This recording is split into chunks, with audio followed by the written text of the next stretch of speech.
All right, this is Physics 1102, Exam 2 review. I'm just going to highlight the chapters on chapters 18 through 20. I'll be covered for the exam. So I'm just going to basically go over the sections quickly again. So starting chapter 18, we have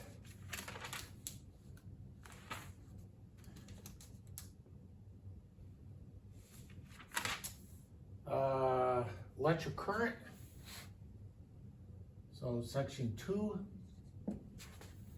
electric current, which is defined as I is change of charge over change of time, which is coulombs per second, which is the amp. So that's the unit of resistance of certain units of current. Again, and then Ohm's law.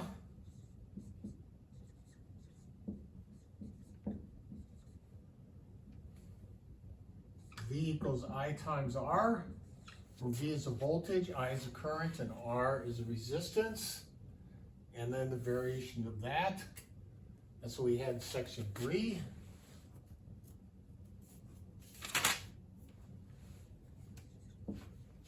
Okay. Section 4 is resistivity. All right, and that's defined as rho, and it's in units of ohms meters.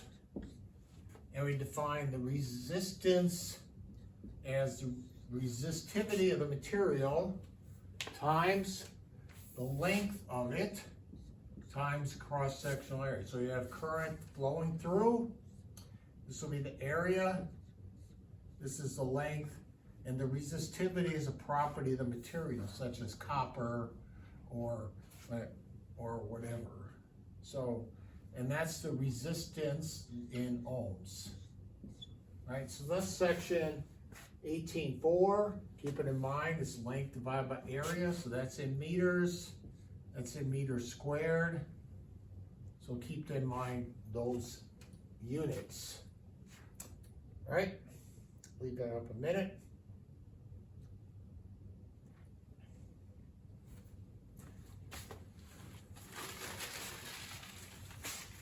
Moving on from there.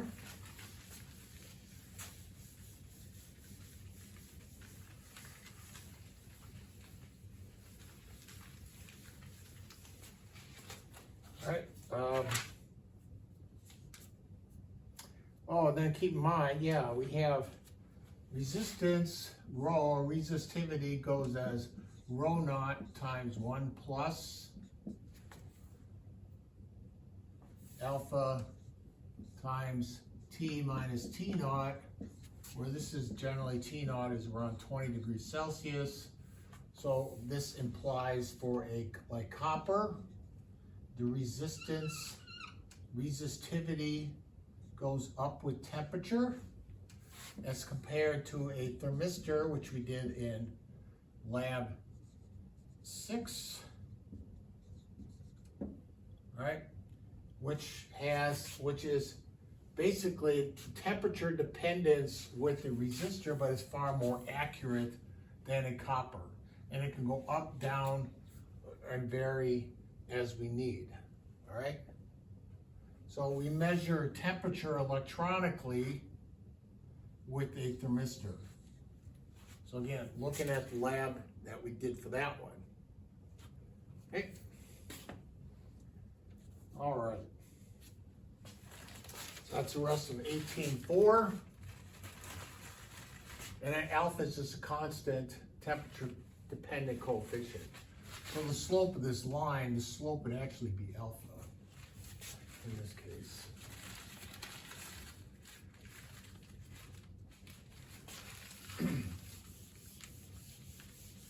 All right. Moving on, 18.5 is power, electric power. which is given in watts. And that's given as the voltage times the current. So keep in mind, this is not Ohm's law. This is voltage times current gives us the voltage, gives us the power that we had, which is also equal to V squared over R, depending on that, or I squared R, depending on which 2 out of the 3 from Ohm's law you're given. All right, we'll get more into this later. This energy, this power goes with the square of the current. Okay, that's section 18.5.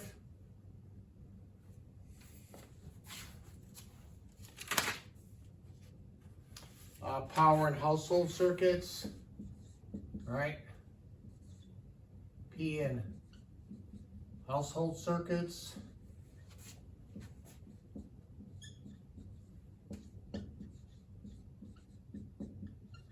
All right, again, with the circuit breaker, we talked about that, all right, because most things run on a certain amount of power. The voltage is usually 120 volts, so the power will be 120 times the current, right?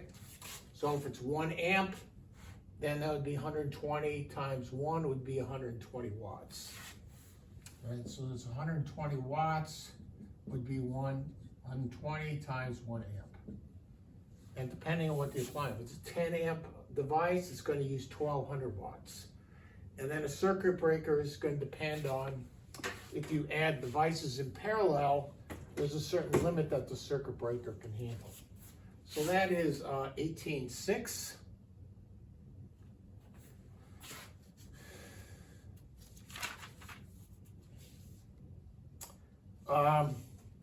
And while we're on that, 18.7 is just AC current versus DC current. DC, again, as we talked about, just is voltage versus time is constant. AC fluctuates with the frequency of 60 hertz. So just that concept of that. So the frequency is 60 hertz, going from plus 120 to minus 120. And we'll talk more about this later on when we get into transformers in another chapter, and why household circuits use AC. And if you're using the looking at the video on Modern Marvels on power plants, they get into the difference of why we have AC compared to DC, and Westinghouse and Edison, and from there. So that's chapter 18, as far as that's concerned. Okay? All right. We're next going to chapter 19.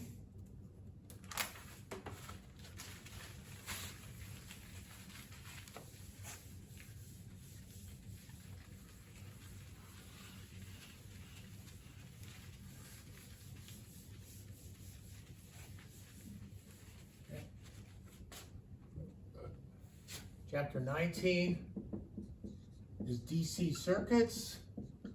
All right. Here we just have a constant voltage. And again, for DC circuit, we have the symbol for battery is this, symbol for resistor is that, and we have a current running through the wire like that. And again, Ohm's law is V equals I times R. So that's Ohm's law as far as that's concerned. All right, and we talked about series and parallel. All right, so that series R is R1 plus R2 plus R3, etc. On parallel, 1 over R is 1 over R1 plus 1 over R2 plus 1 over R3, and so on. While I have this up, later on in the chapter, we talk about, instead of resistors, we have a capacitor, capacitors, which is by two parallel lines. Capacitors. So since I'm on this now for resistors, capacitors, if they're in series, it's 1 over C is 1 over C1 plus 1 over C2, etc. If they're in parallel, C is C1 plus C2 plus C3. So it's exactly opposite each one, right? Again, this is how I cover because it's covered in the MCAT, and this is part of what we have in the chapter. So a capacitor, which is for storing electrical energy.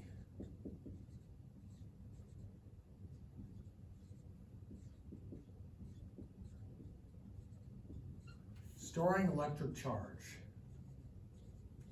Okay. So that's it there. Leave that up for a minute. Okay. And then, again, there will be at least 1 or 2. So, problems like with those. And then we'll also have combinations. So if I have this kind of thing, right, a battery, R1 goes to something like that.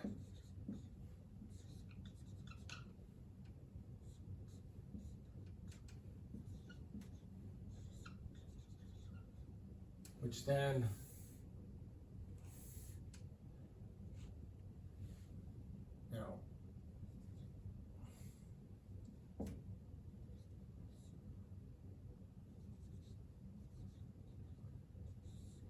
some kind of combination thing like that.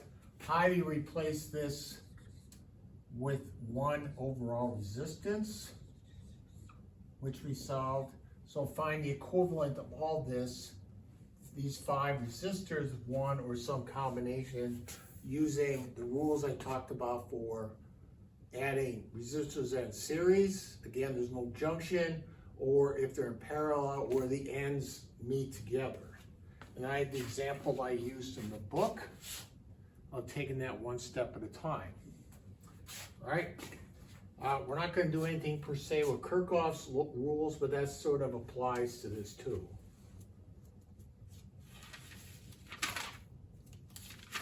Okay.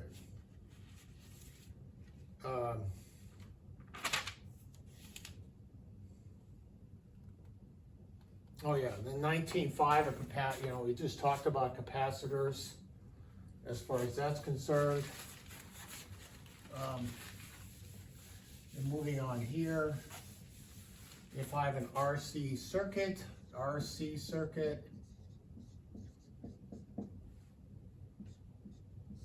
V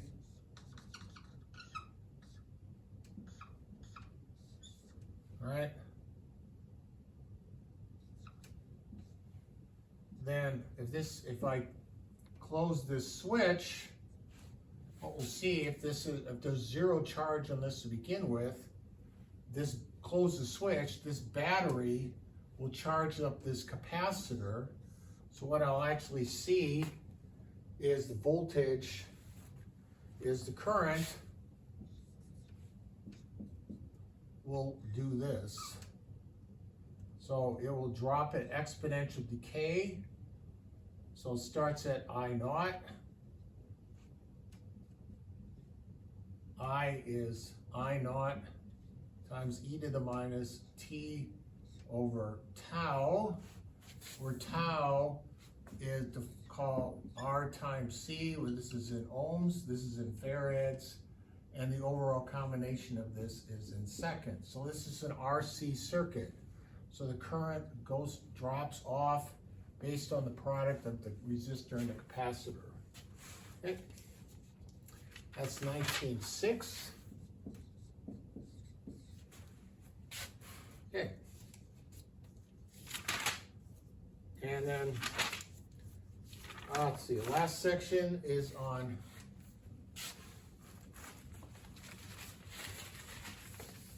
I talked about that, so I would suggest you read that.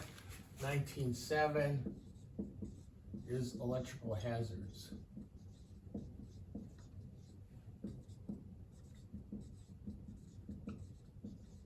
Okay. All right, so keep in mind that most household circuits run at 120 volts and the danger associated with the current. So that's chapter 19. Okay. Okay. All right, moving on to chapter 20. All right.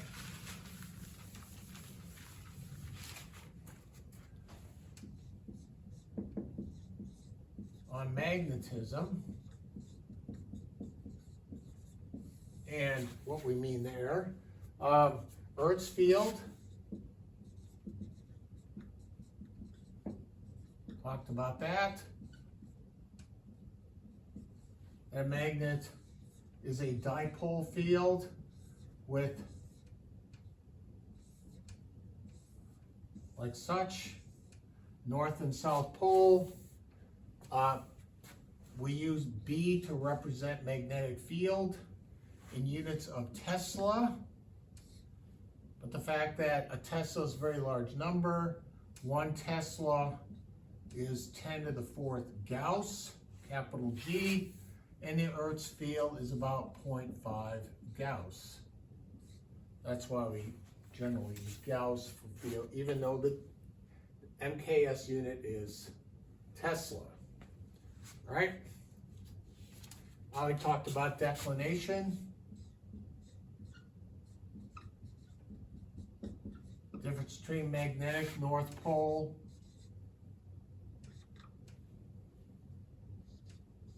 and compared to geographic North Pole, which is actually just above the pole star, the geographic North Pole compared to magnetic North Pole, and the fact that they're not the same place, and the angle between them is declination.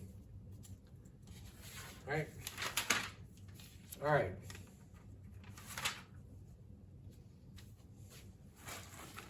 All right.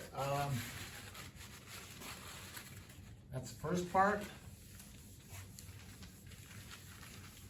All right. 20.4.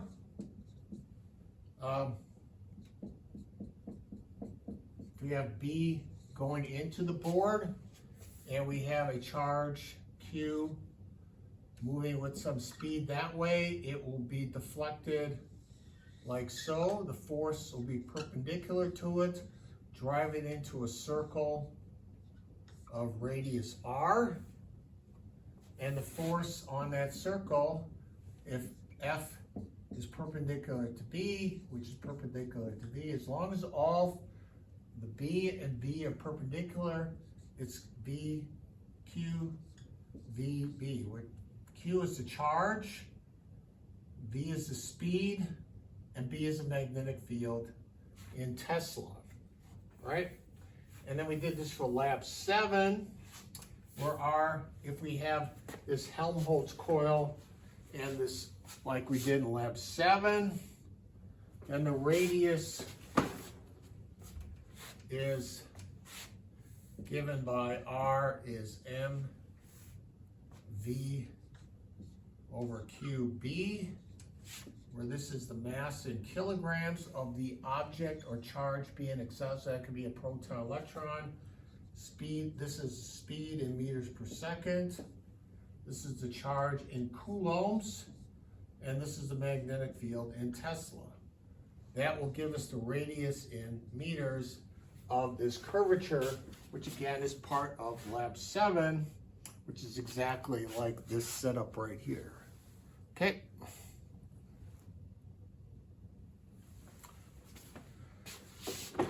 All right.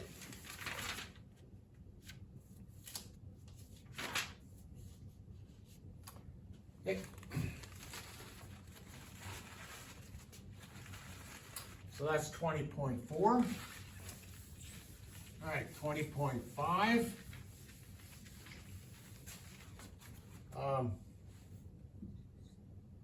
B around a wire, around a current.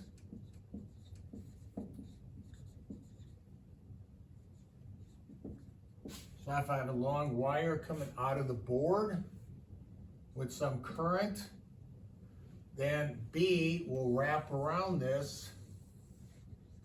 So you point my thumb in the direction of the current, the B is in the direction of my fingers, and B will be given by mu naught I over 2 pi R, where R is a distance away from the current. And mu naught, as we've talked about, is 4 pi times 10 to the minus 7th. Right? And there's units to go with that. But again, this will be in Tesla, and this is in meters, and I is in amps. Right? We're skipping 20.6. Oh, while we're on this now, 20.7. So this is around a current wire. All right. If I have a 20.7 is a solenoid, like we did in lab 6, where we have we did this. This is a solenoid. Run a current in here and out here. This is the number of turns per length. Then it'll create a magnetic field parallel to the axis of the coil. So this will be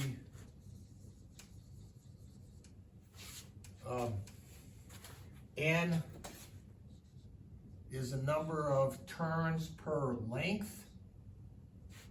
Then B is mu naught N times I, where N would turn out to be the number, little n is the number of turns. If I was to extend this out to 1 meter long, how many turns would that be? So we already did that for lab 7, or lab 6 I should say, and that's what the magnetic field inside of that would be. This creates a relatively large magnetic field if you look at chapter 6, and that is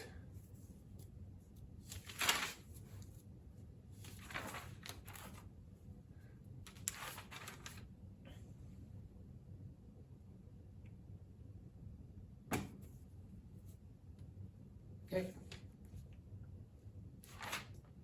So, and that is basically the review for chapter 20, and therefore chapter exam.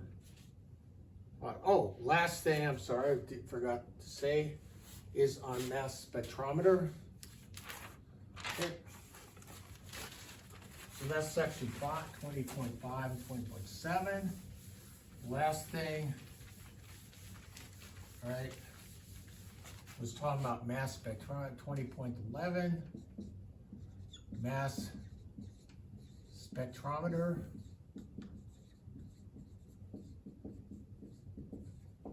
And that is if I have, again, a magnetic field like so, give by these little lines, and B, and I shoot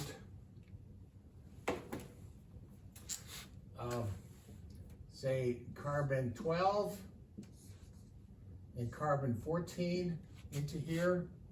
Let's switch this around, carbon 14, carbon 12. The carbon 12 will be deflected easier because it weighs less. Again, these are isotopes. This will be deflected more, and I can collect, depending on, this will be deflected less, so I can collect it here because they'll be because carbon 12 and 14 are identical chemically, so this is one way of separating isotopes. And now their example is uranium 235 and 238. And there's other things, but these are the two most famous ones, right? Because again, these are not, it's impossible to separate these two chemically. They have to be separated physically by literally figuring out a way to separate